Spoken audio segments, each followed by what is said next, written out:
bem-vindos ao Livrosofia, o podcast onde os livros são a ponte para mentes e corações. Hoje nós vamos receber uma convidada especialíssima, a Rovena Broto Dutini. Bem-vinda, Rovena. Obrigada pelo convite. Gente, a Rovena é professora de yoga, mentora e tem um podcast também, né? Sim. Como é o nome do seu podcast, Rovena? Reflexões para a Vida. Reflexões para a Vida. Eu ouço, né, foi um dos primeiros podcasts que eu comecei a ouvir, Que bom. né, desde que eu fui aluna de yoga da Rovena. E o nosso livro de hoje, gente, é esse aqui, O Domínio do Amor, de Dom Miguel Ruiz. Esse autor, ele é mais conhecido pelos Os quatro compromissos da filosofia tolteca. Ele é considerado um descendente, né, de tolteca. E para quem nunca ouviu falar no povo tolteca, porque normalmente na escola a gente estuda as civilizações pré-colombianas, né, da Mesoamérica, a gente estuda os maias, astecas e incas. Os toltecas, eles vieram um pouco antes, por volta de 900 depois de Cristo, e foram um povo menos belicoso do que os astecas, um povo considerado sábio, artista, né, e por isso deixou aí uma sabedoria que agora esse descendente desse povo traz, resgata, e esse livro muito vendido, aliás, todos os livros do Dom Miguel Ruiz são muito livros muito vendidos, esses valores do povo tolteca, eles têm sido aceitos agora internacionalmente, e eu fiquei muito feliz de você ter me dado a oportunidade de ler esse livro, porque a sabedoria tolteca é algo que estava lá, eu já tinha assistido um vídeo, umas coisas lá na Nova Acrópole, na instituição, né, que eu estudo filosofia, mas não tinha aprofundado. Então, eu agradeço muito, porque o livro é fantástico e traz ensinamentos assim que vão um pouco além do padrão, da normalidade, né? A visão que ele tem de amor é um pouco diferente, né? Sim, com certeza. Mas me conta pra gente, por que você escolheu esse livro? Então, na verdade, eu recebi um outro livro, que é do filho dele, que também tem uma série de livros muito interessantes de uma aluna, e eu gostei muito. E aí eu fui entrar na Amazon e ver o que mais tinha ali, porque o livro que eu li primeiro é A Sabedoria dos Xamãs. Eu sempre tive uma familiaridade, vamos dizer assim, um afeto assim pela filosofia, a metodologia xamã. E aí eu fui procurar. E aí aquelas coisas do universo. Eu comprei esse livro, comecei a ler ele primeiro do que os outros que chegaram, e eu escolhi esse porque eu acho que ele traz de forma simples, porém profunda, uma reconexão básica e uma consciência básica de nós mesmos como seres humanos. Então, você entender o medo, você entender a mente, você entender o verdadeiro significado dessas palavras na prática, você entender o amor, porque a gente tem o costume, muitas vezes, de falar, repetir muitas palavras, mas sem ter realmente o sentir e a prática do que ela significa. E eu achei que ele é muito didático e que é uma leitura fácil, que você não precisa ter um conhecimento ou já uma aptidão nesses assuntos mais holísticos, por assim dizer, para você se interessar. É uma leitura fácil, mas como vocês já estão acostumados com as minhas marcações, muito profunda. Sim, não, né? Você marca o livro inteiro. Se você deixar, você marca tudo, porque tudo traz uma novidade, assim, porque hoje em dia a gente encontra muitos livros dessa parte de desenvolvimento pessoal e muitos falam a mesma coisa. Sim, muito prolixos, esse não, por isso que eu traz gosto. uma sabedoria diferente. Bem, a gente falou um pouquinho da sabedoria tolteca, e eu queria te perguntar sobre a questão que está no capítulo até 2 do livro, que é do julgamento e a tirania da nossa mente. Ele fala sobre que nós temos uma mente altamente julgadora, um verdadeiro carrasco de nós mesmos. Né? Fala um pouquinho sobre a gente, o que é isso e o quão mal isso faz, né, para a nossa vivência e para as nossas relações, já que o livro é um guia prático para a arte do relacionamento. Sim, e não se engane por esse mini título, porque é muito mais sobre o seu relacionamento interno, né, do que sobre o seu relacionamento externo. Então, algo que é interessante a gente entender sobre a mente é que a mente, ela vem sobre o domínio do medo com um grande propósito de proteger a sua integridade física, emocional e mental. Então, ela também não é a vilã. Só que ela traz, então, ferramentas como o julgamento, que ele fala que tem o juiz e a vítima, né? Para te proteger. Só que o que acontece? Quando a gente deixa o medo no comando, a gente traz uma produção constante de sofrimento. Porque você julga antes ou depois. nunca durante. Ou seja, eu impeço o recebimento da minha presença. Antes de eu experienciar, antes de eu sentir, o julgamento ele já traz uma série de condições, uma série de cobranças, uma série de expectativas, você com você. Então, você imagina, vamos supor que eu vim aqui no podcast e aí minha mente está lá, solta, na ansiedade, no julgamento. Aí já traz uma lista de, olha, isso você não pode fazer, senão vai ser um fracasso. Você tem que fazer tal e tal coisa. Você poderia também ser assim, porque ia ficar ainda mais perfeito. E aí, em vez de você ter permissão de ser você, antes da experiência você já entra em sofrimento. E antes da experiência você já traz uma série de apegos que vêm da sua própria fantasia. Porque é interessante a gente perceber isso, né? O cérebro, ele não sabe o que é verdade ou mentira. O que a gente acata como verdade é o que é repetido com mais frequência. Então, se a gente não percebe que nós estamos julgando em vez de observar e se entregar, a gente acaba sempre se oferecendo estar pela metade nas experiências. E aí você imagina, se eu venho aqui já com todo esse peso, porque eu acho que todo mundo vai concordar que você julgar, você entra num sistema de autocrítica, né, de punição e recompensa que ele explica, traz muito peso. Então, em vez de eu vir, por exemplo, nossa, que oportunidade massa que Flavinha me chamou para conversar sobre algo que eu amo, que eu trabalho, vamos fluir, ver onde, né? Em vez de eu ter essa gratidão de fluir, me aventurar com a vida, o julgamento ele tira essa experiência de você se permitir descobrir, de você se permitir se aventurar, de você se permitir se expressar, porque ele traz nessas não pode, porque aí você vai demonstrar algum tipo de imperfeição. E aí o que é interessante, como a mente ela vem comandada pelo medo, o que o medo quer? Ele quer sempre encontrar um lugar onde você vai mascarar o que ele julgou ser imperfeito e errado. E aí vem o julgamento. Quem é essa voz que fala o que é imperfeito e errado? O julgamento. Então, se você deixar, antes de todas as suas experiências, você vai ter uma lista muito rígida e muito carrasca de como você vai, vamos supor assim, né? Como você vai mascarar realmente o que você não aceita sobre você.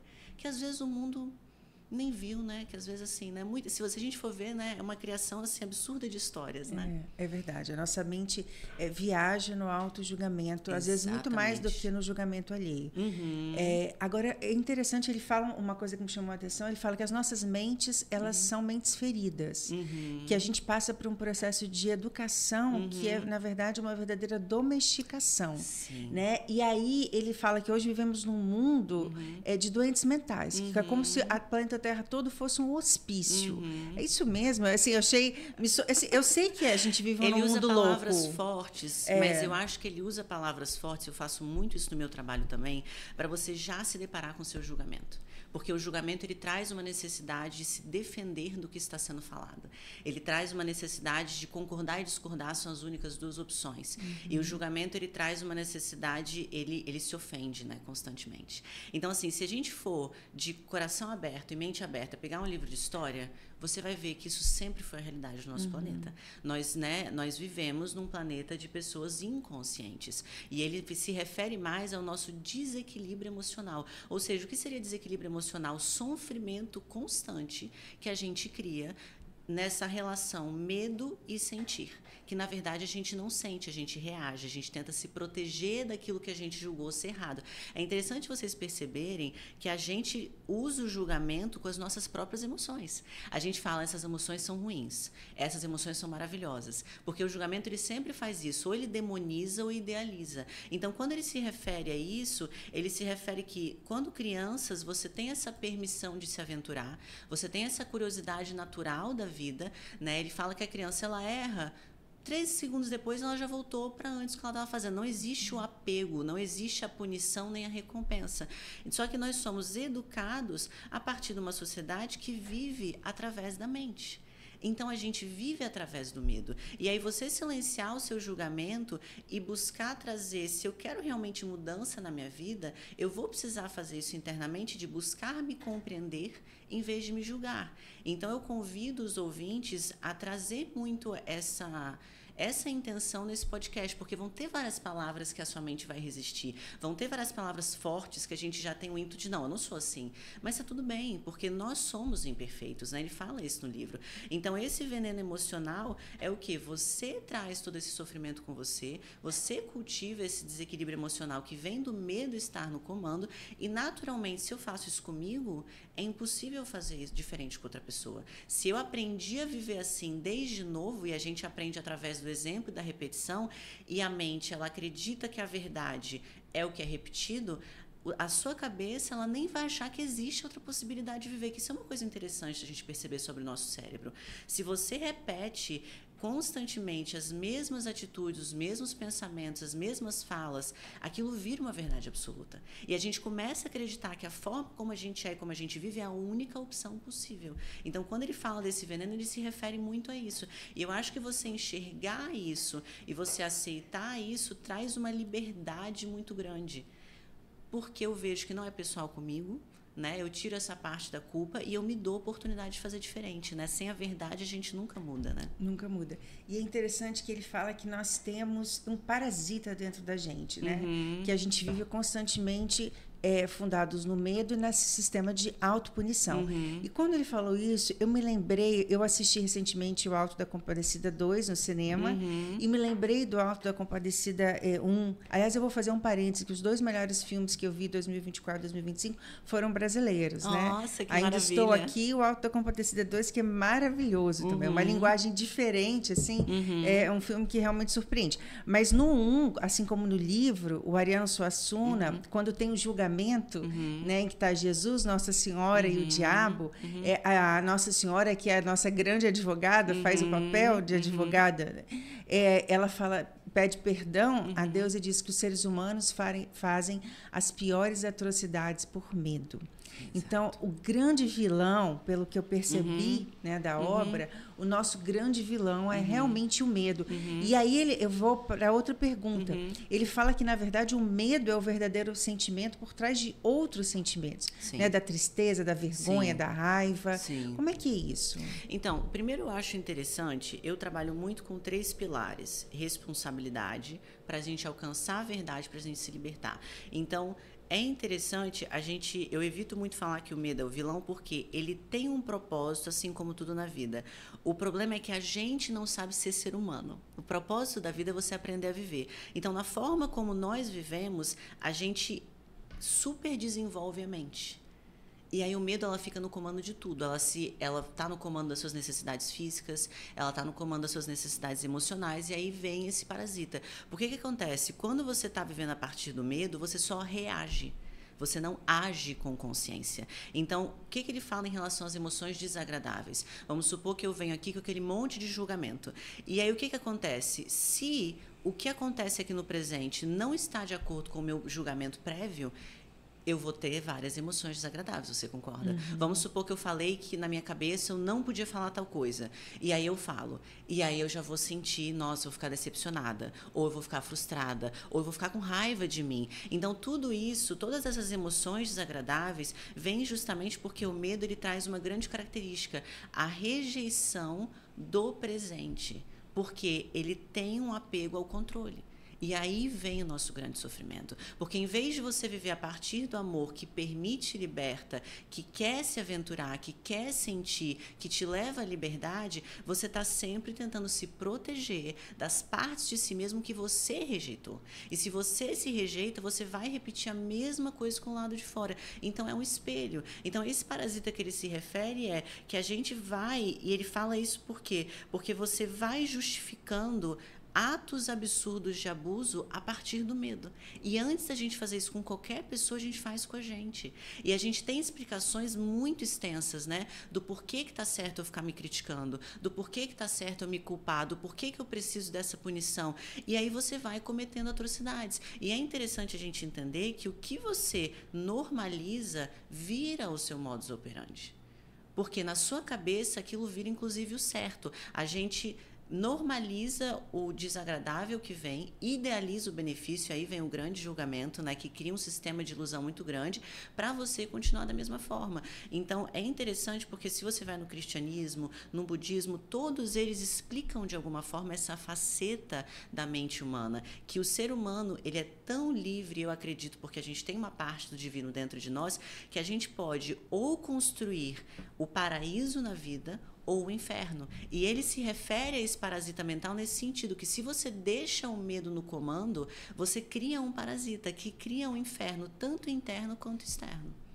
É interessante. E muitas religiões, as religiões orientais, de certa forma, algumas vertentes do cristianismo também no Brasil, elas já não definem mais essa ideia do inferno como algo do pós-vida, né?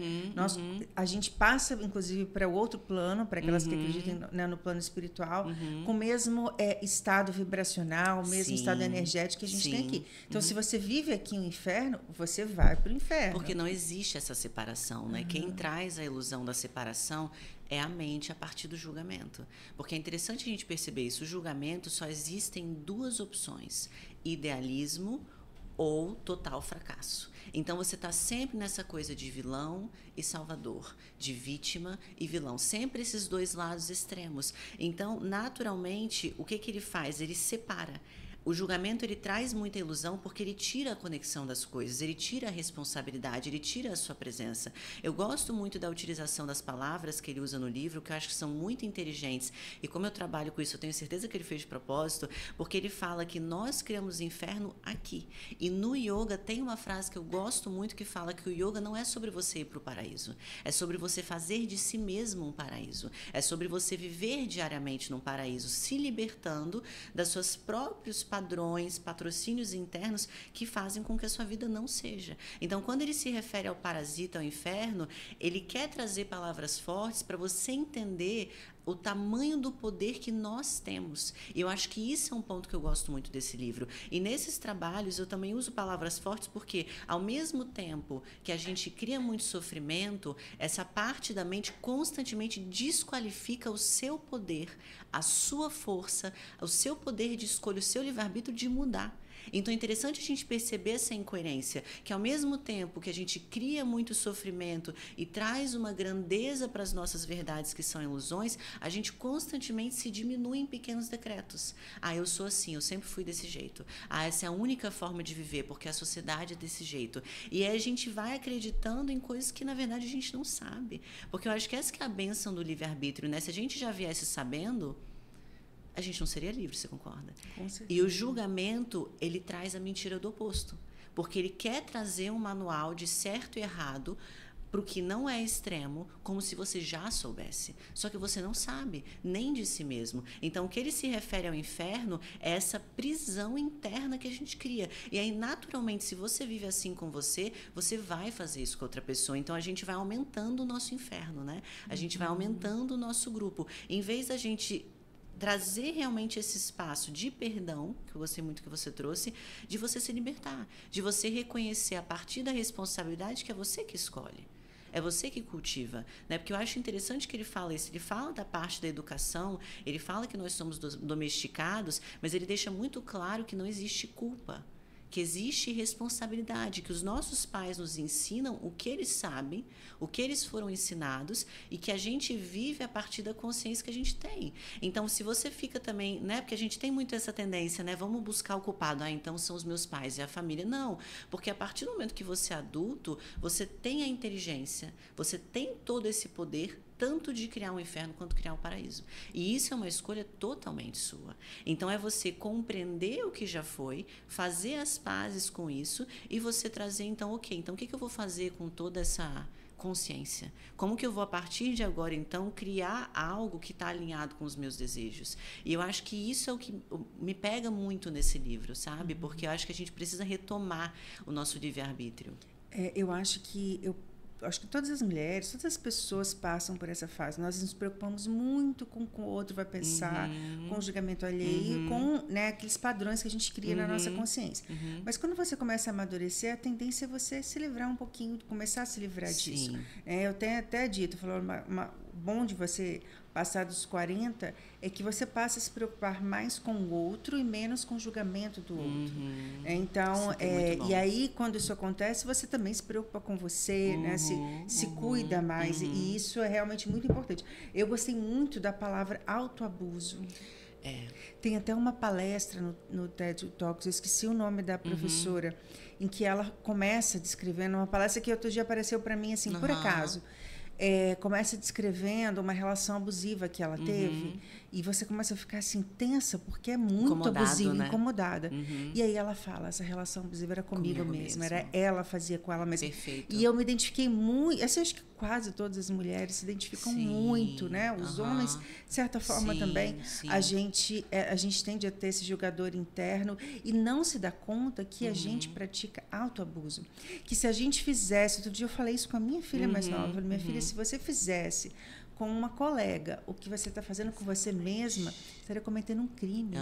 Exatamente. Seria assédio moral. Que isso é uma verdade que a gente precisa reconhecer em relação ao nosso, né, a nossa vivência como ser humano. O que você faz com os outros é uma extensão mínima do que você faz com você. Então, qualquer transformação real precisa vir de dentro. Você precisa buscar dentro de você aonde que você normalizou, aonde que você argumentou, que você realmente recebeu um padrão como uma verdade e esse padrão, na verdade, é autoabuso. E você reconhecer isso, as crenças que sustentam isso, que são crenças o quê? De julgamento e são crenças de amor condicional, que nada mais é duas palavras para você falar sobre desamor, porque amor é incondicional, liberdade é incondicional, não existe amor condicional, existe rejeição.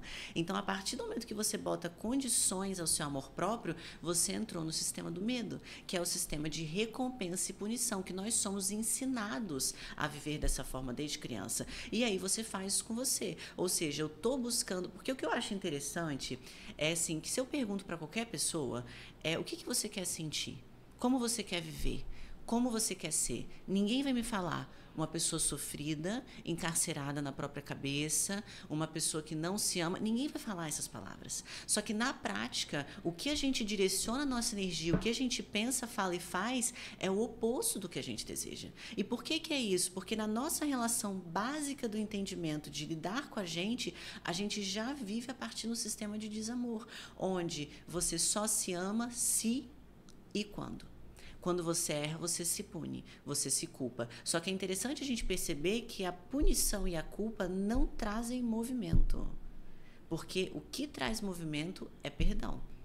A culpa traz um mecanismo que, como todos os mecanismos da mente, tem um benefício que é o da inércia. Você já está se punindo, você já está se martirizando, você já está se culpando, então já é o suficiente. A gente não vai além. Isso é o que a gente precisa entender do julgamento e da mente. Sempre mantém a gente no superficial, porque você só se dá espaço de se compreender, de se investigar, de se escutar, de tentar se entender a partir de um lugar de amor real e de autocompaixão. Então, o oposto disso é o quê? Você concorda que, vamos supor que eu fiz alguma coisa com você e você não se sentiu bem, e aí quando você vem falar comigo, eu de certa forma te censuro ou te descarto.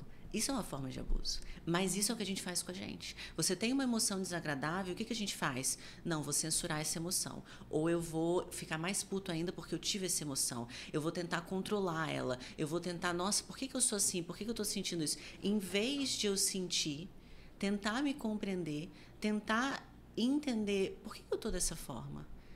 Como que eu cheguei nesse ambiente? Por que eu levei essa reação? Por que essa pessoa, eu estou dando tanto poder para essa pessoa sobre o meu estado de presença? Aonde que eu depositei partes do meu amor próprio nesse ser humano? Entende? Então, assim, esse autoabuso é essa não permissão de se receber, de se aceitar. E se a gente for honesto com a gente não aceita nem as emoções mais básicas.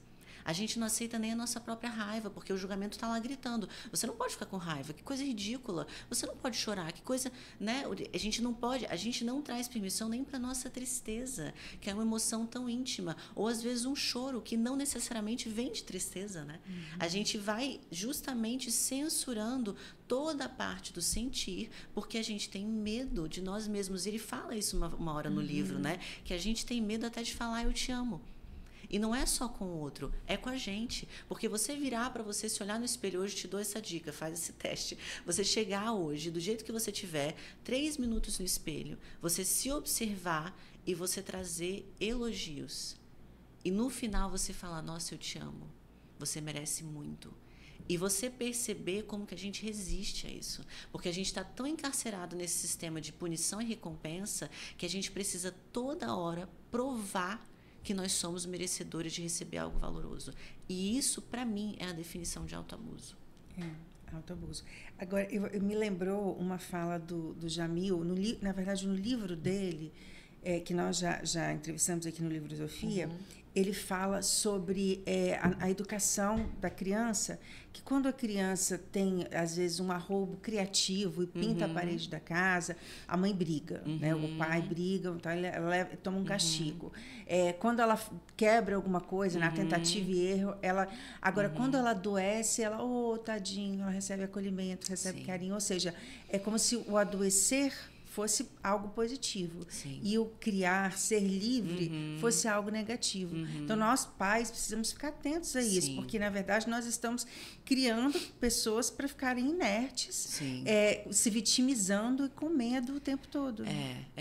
Eu acho que é sempre interessante, porque acaba que você pode chegar numa loucura também, né? Eu vejo os pais hoje em dia, muitas vezes eles sofrem muito, né? Nasce uma mãe, nasce uma culpa. Né? Exatamente. Porque em vez de você trazer a permissão de você caminhar por essa aventura, de educar e criar um ser humano, descobrir a sua verdade, reconhecer os seus erros, se responsabilizar, aprender com os seus erros, o julgamento vem.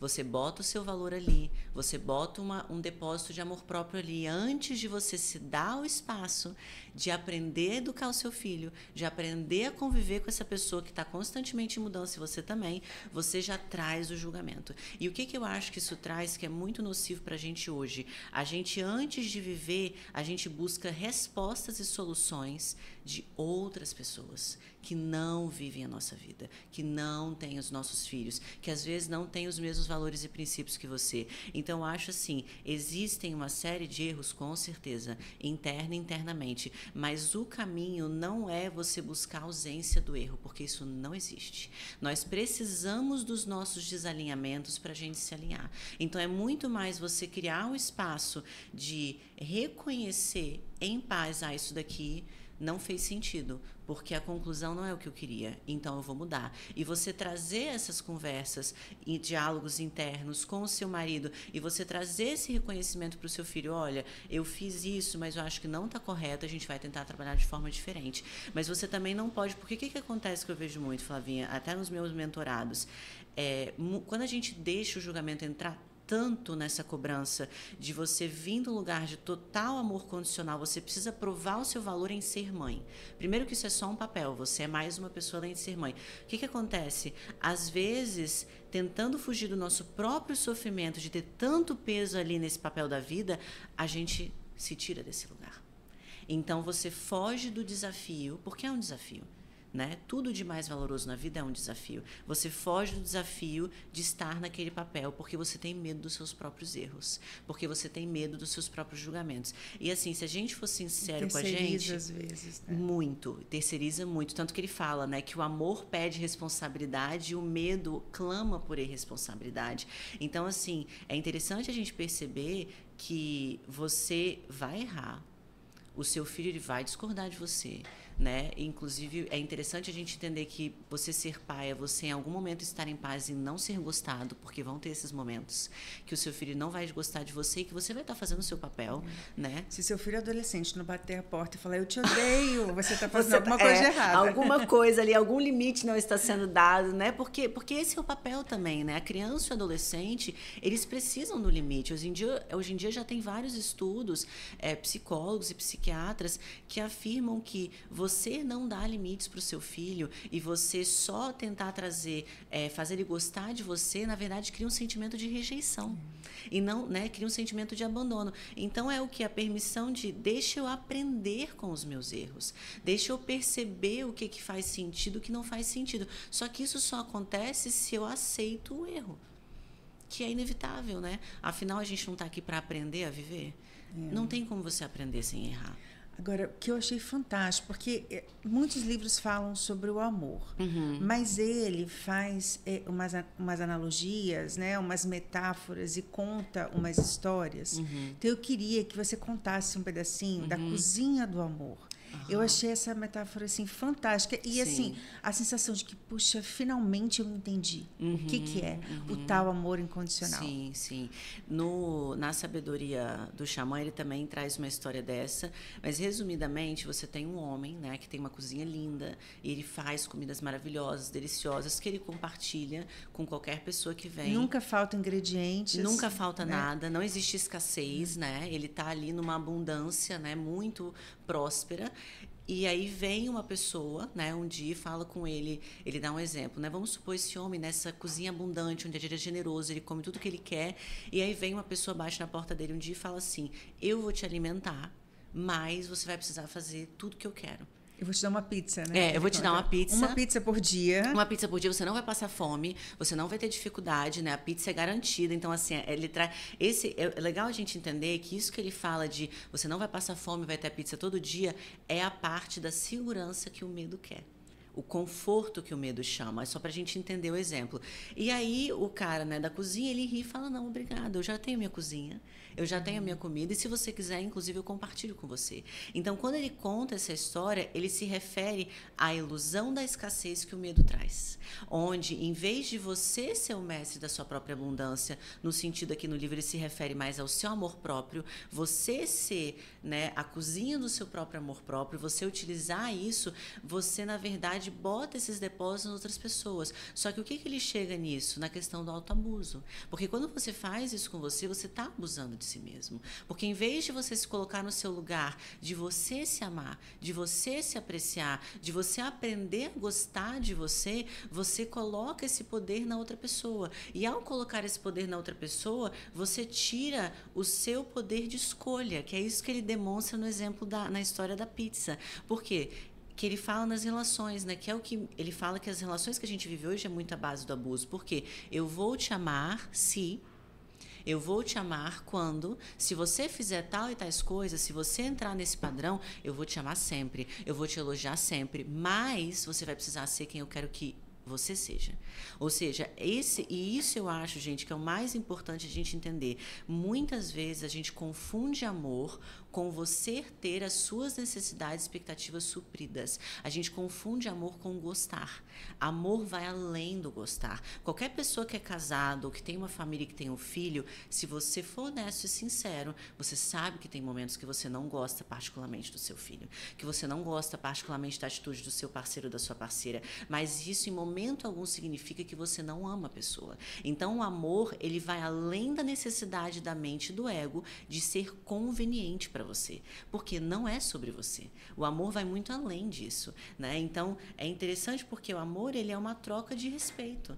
Eu vou te oferecer e te dar o meu melhor porque esse é o meu natural, porque você merece, porque eu posso, e você vai fazer o mesmo. A partir do momento que eu só ofereço o meu melhor para mim, se e quando eu já estou no abuso. E naturalmente eu vou fazer isso com a pessoa. Porque na prática, o que isso significa? Em vez de eu me tratar bem sempre, em vez de eu sempre ter compaixão comigo, em vez de eu conversar comigo com respeito, eu só vou conversar comigo sem grosseria se o meu cabelo hoje estiver desse jeito. E se a gente for olhar a nossa cabeça, é exatamente isso que a gente faz. Eu só vou gostar de mim hoje se meu corpo estiver assim. Eu só vou achar que eu mereço tal relacionamento quando eu tiver tal coisa. Eu só vou me sentir uma pessoa próspera quando eu tiver tal quantidade de dinheiro. E isso é o amor condicional. E isso é o autoabuso. E aí depois ele conta a história do homem que não sabia amar, né? O homem que não acreditava no amor. Sim. E aí eu achei fantástico porque essa coisa da gente entregar a nossa felicidade nas mãos do outro. Sim. Né? O homem que não acreditava no amor, resumindo, era um homem que passou por muitas experiências negativas e como era um grande intelectual, começa contando, né, para os nossos espectadores aqui, o nosso público, ele começa, então, a dar explicações científicas muito bem fundamentadas sobre a inexistência do amor, como se o ser humano fosse incapaz de amar. Só que como ele era muito convincente com toda a sua erudição, as pessoas começavam a acreditar. Sim. Até que um dia ele conhece uma mulher que também não acreditava no amor, né? E que coloca, olha, só tem um porém, eu não acredito no amor. E os dois começam a discutir, a concordar e se relacionam e acabam criando uma afeição pelo outro, percebendo que tinham muitas coisas em comum. E num dado momento, ela percebe que o ama e ele percebe que a ama. Sim. E aí eles se dão conta de que o amor existe. Sim. Só que aí, nesse momento, ele resolve entregar a joia nas mãos dela, né? Ou seja, a felicidade nas mãos dela. E ela deixa cair. Ou seja, o amor, né? Amar incondicionalmente, amar genuinamente, é um amor abundante que não acaba nunca, ele é inesgotável e infinito. A gente não precisa entrar nessa mentalidade de escassez ou de dualidade, que eu achei interessante com o Jamil também, ele ensina isso, que diabo, etimologicamente, é aquilo que divide, que torna dual. Né? Então, eu achei fantástico Você vê isso. que é uma representação da nossa mente, Da né? nossa mente. Sim. Então, a gente tem que tirar o diabo dessa história. Sim, né? sem o julgamento. Sem né? o julgamento e amar, porque quando a gente se ama abundantemente, esse amor transborda para os outros e a gente vive relações, né? A arte do relacionamento. E só que ele resolveu, a partir do momento que ele descobriu, entregar a joia da felicidade dele nas mãos dela. Sim. Ninguém é capaz de nos fazer feliz, né, Rovena? Só a gente mesmo, né? Por isso que eu gosto muito daquela parte do livro que ele vai colocando as diferenças, né? Amor é isso, medo é isso. E ele fala da responsabilidade. Amor é responsabilidade, o medo perde responsabilidade. Por quê? É o entendimento básico de que ninguém é mais poderoso, mais forte do que você. Porque você sente o que você sente, você sabe a sua verdade, você tem o livre-arbítrio. Então, é um entendimento, qual é a nossa maior força? É como eu escolho me receber e receber a vida. A partir do momento que eu falo que você é a chave da minha felicidade, eu estou censurando esse meu maior poder. E por isso que aí o amor para. Por quê? Porque eu estou me tirando desse lugar onde eu preciso me amar primeiro, eu preciso honrar a mim mesmo, eu preciso lidar comigo a partir de todas essas palavras valorosas que eu quero, né, expressar, para depois eu fazer isso com você. Então é um entendimento que, resumidamente, gente, ninguém pode tomar o seu lugar na sua vida. E a mente, ela te fala o contrário. Porque a mente, ela quer se proteger tanto do sofrimento que ela mesma cria, que ela busca um salvador. E assim que ela busca um salvador, ela também busca o vilão. E é interessante a gente perceber que normalmente essas pessoas são a mesma pessoa. Porque a partir do momento que você fala para o outro que você é a chave da minha felicidade, você carrega a minha segurança, você é a chave de todo o meu bem-estar, olha o peso que você coloca nesse ser humano. É um plano que não vai dar certo. Não vai dar certo, porque você concorda que com isso eu tenho uma série de expectativas? Expectativas que certamente serão frustradas. Sim, porque a pessoa ela não está ali para isso, ela não tem como. Porque, gente, só você consegue sentir você. Só você sabe o que você precisa. Só você pode descobrir o que você deseja. Desejo é, vamos dizer assim, a semente da felicidade.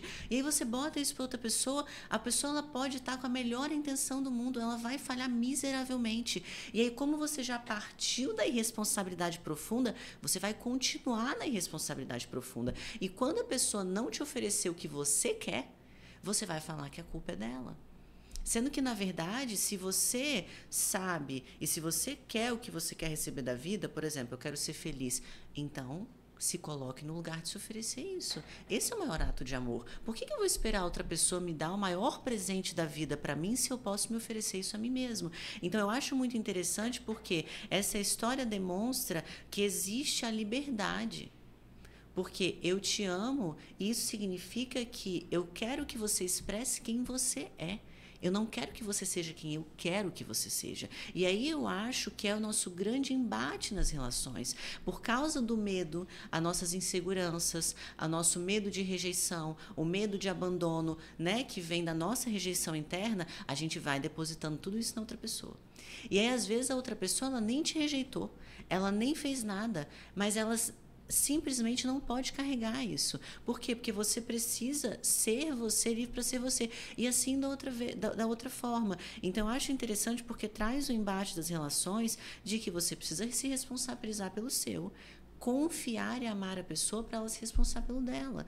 E isso significa o quê? Eu vou buscar enxergar quem você é, escutar quem você é, sentir quem você é e não quem eu quero que você seja. E sempre que a gente deposita as nossas necessidades no outro, você deixou de enxergar, escutar e realmente respeitar o outro, que é o que ele fala sobre respeito. Porque você concorda que tudo vira sobre você? Tudo. E quando a gente está no julgamento e na vítima, tudo é sobre a gente. Tudo é sobre a gente. De certa forma, acaba sendo um narcisismo infantil, né? Total. Rovena, ele fala também sobre a questão do sexo e a tirania do corpo, né? O corpo que é boa parte desse parasita que vive em nós. Sim. Hoje em dia, não só as mulheres, mas todo mundo passa boa parte do tempo se preocupando com o corpo. Né? Fala um pouquinho mais sobre isso. Eu diria que o corpo é onde mais demonstra esse sistema de autocrítica, punição e recompensa que a gente tem, que fica muito fácil da pessoa perceber como a gente vive a partir do medo e não a partir do amor. E o que acontece? A nossa ferramenta sensorial é o corpo. É interessante a gente perceber isso. A mente, ela não sente, ela interpreta ou ela julga, ela determina se algo é agradável ou desagradável. Mas a nossa ferramenta sensorial do sentir é totalmente física. Então, você tem respostas, por exemplo, você sente uma emoção, seu corpo ele tem respostas físicas. Quando você está com muita raiva, picos de estresse, seu sistema nervoso ele reage, né? A gente pode viver a partir do sistema nervoso parasimpático ou sistema nervoso simpático, que é o que a gente chama de luta ou fuga, ou você está no modo relaxado. E aí a mente no comando do corpo, ela traz inclusive esse sistema nervoso parasimpático. Eu gosto muito dos exemplos que ele dá, porque ele fala que o corpo tem 3 necessidades: de agasalho, de nutrição e de sexo. E aí ele dá o exemplo do agasalho. Seu corpo ele precisa se proteger do tempo. Então vamos supor que você precisa de 3 casacos. Aí a mente vem e se apropria da sua necessidade de agasalho. E ela se apropria trazendo um depósito de autoestima. Ou seja, não, compra, você precisa de 150 casacos, porque aí você vai ser uma pessoa valorosa. Porque você viu o casaco que o fulano tem? Você não tem esse casaco. Então, o seu casaco não é suficiente. Ele faz a mesma coisa com prazeres. Não, você precisa disso. Você precisa ser validado, por exemplo, através do sexo. Senão, você não é uma pessoa valorosa. Você não é uma pessoa sensual. Ele faz isso a partir da comida. É interessante a gente perceber que, como a gente vive a partir dessa rejeição, quando você não sente, expressa e deixa aí as suas emoções, você vai compensar isso em algum lugar. Quando a gente não sente e expressa tudo que faz parte da gente, uma falta gera um excesso gera uma falta.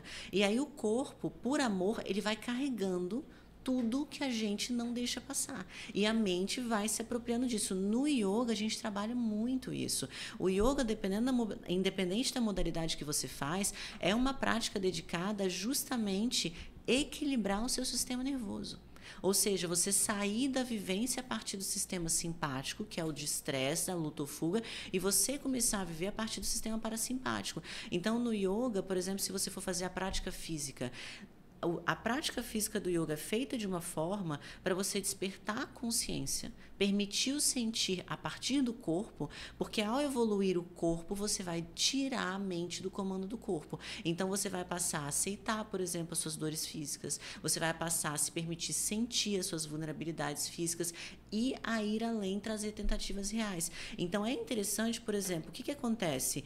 Eu tenho meu amor próprio, né? E a mente entra no comando do meu corpo, das minhas sensações. Então, ela atribui uma série de sensações a você ser valoroso e atribui uma série de sensações a você ser um fracasso. E é aí que ela traz o autoabuso com o nosso corpo físico. Porque em vez de você ter uma atitude, eu gosto muito disso, essa atitude de vou aprender a cuidar de mim da melhor forma possível. Deixa eu sentir o que o meu corpo me fala que não funciona, deixa eu sentir o que o meu corpo me fala que funciona, deixa eu sentir as minhas sensações. Quando você está, por exemplo, se conectando com o seu corpo, você sente uma sensação de liberdade, de que você pode se movimentar, de que você pode tentar, de que você acredita na sua capacidade capacidade de construir, por exemplo, posturas novas no yoga, ou você sente que você está aprisionado.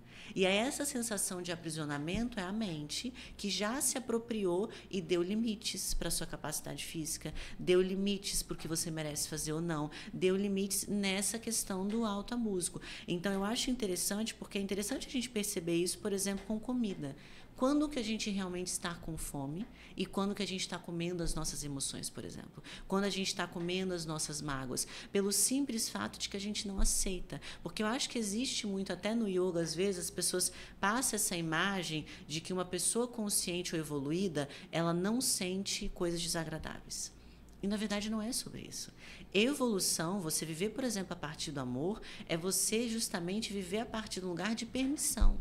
Onde você pode sentir a sua tristeza e está tudo bem, e você deixa ela passar. Você pode sentir a sua raiva, só que você não traz para o lado pessoal, você não se identifica, então você não precisa compensar, você não precisa se punir, você não precisa de forma alguma provar nada, você pode só sentir, expressar, fazer aquele caminho interno. Por que eu me senti dessa forma?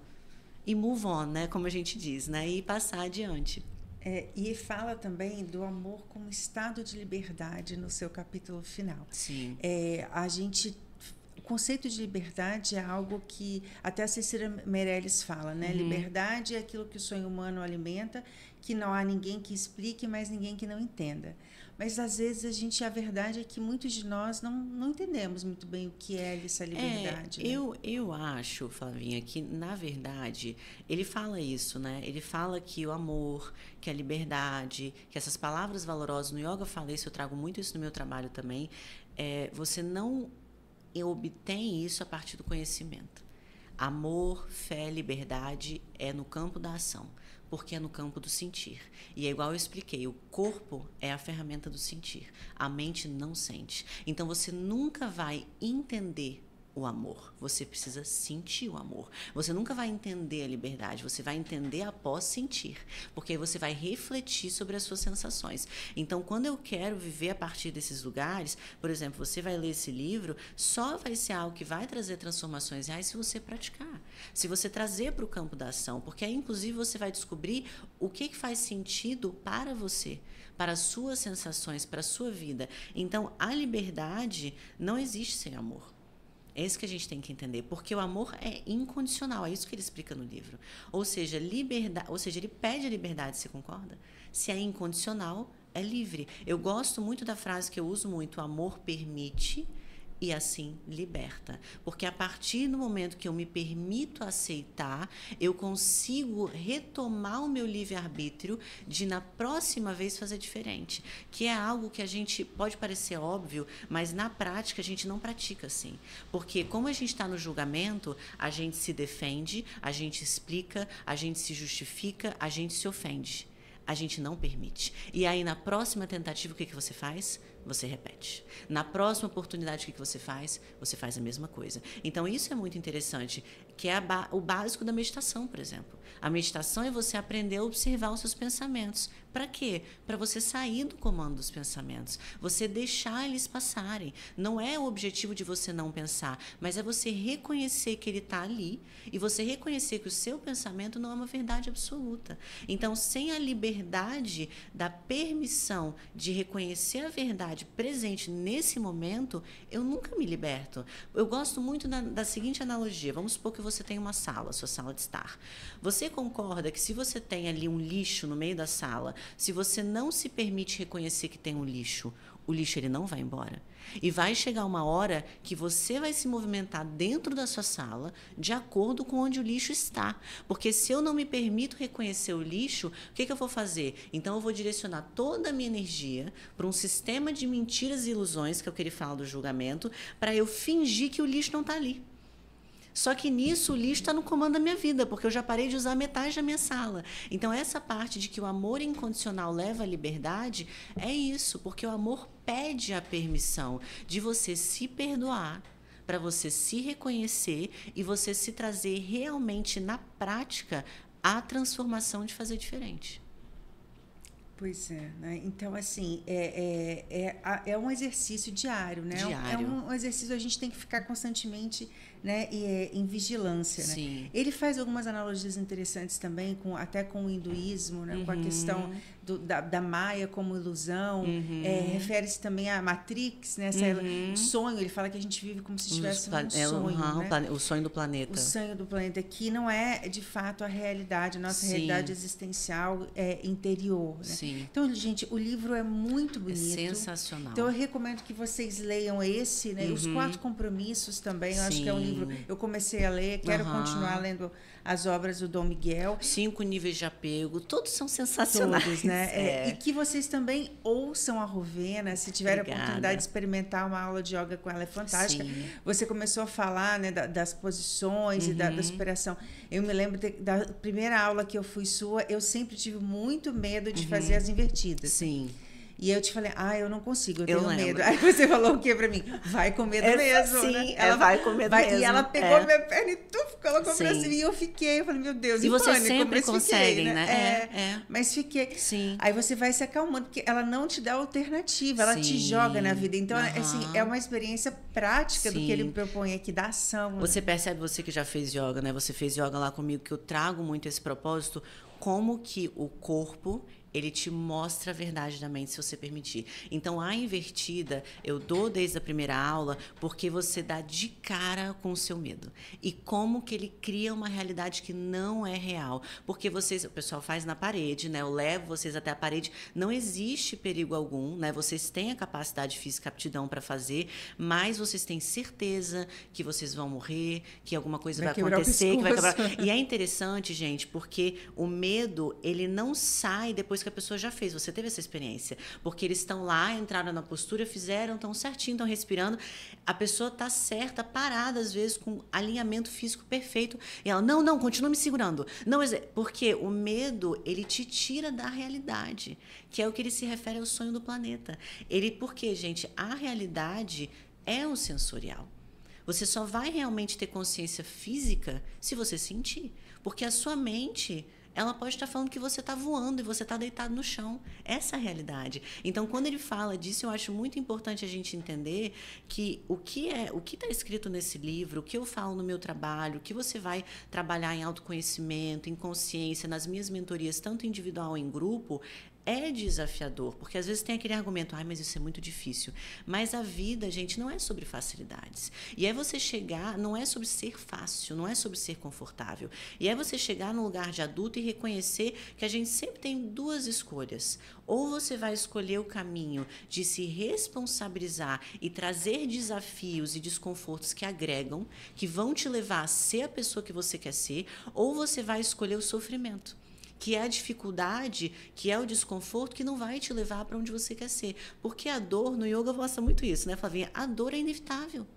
Ela sempre está ali. O desconforto é inevitável. A questão é, eu vou receber isso, direcionar isso de forma que eu consiga crescer?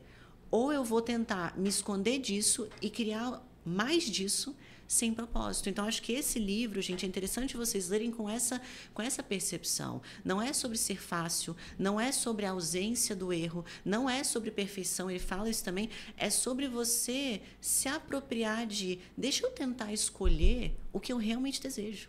E eu acho que todo mundo quer isso. E o meu trabalho é sobre isso, é você ir trazendo realmente um autoconhecimento físico, emocional, mental, você se mapear para você, deixa eu tentar fazer o meu melhor para mim. E para mim isso é expressão de amor, né? Querida, muito obrigada, viu? Amei a sua presença. Amei. Acho que vocês vão amar, né, esse episódio e esse livro também. Esse foi mais um Livrosofia e a Rovena está participando com a gente daquele movimento que eu já falei com vocês, por um Brasil de mais leitores e pensadores. Se você gostou, entra lá no nosso canal, se inscreva, curta, compartilhe e faça com que mais pessoas consigam entrar no mundo da leitura e começarem a pensar e a sentir de forma diferente. Com certeza. Porque no Livrosofia a gente não se preocupa só com a mente, né? O livro é a ponte que liga mente e coração. Com certeza. Você vai sentir a partir do livro, né? Pode ser uma coisa física, mas você concorda? Ler esse livro aqui, você vai sentir várias coisas. Com certeza. Então, gente, até o próximo Livrosofia.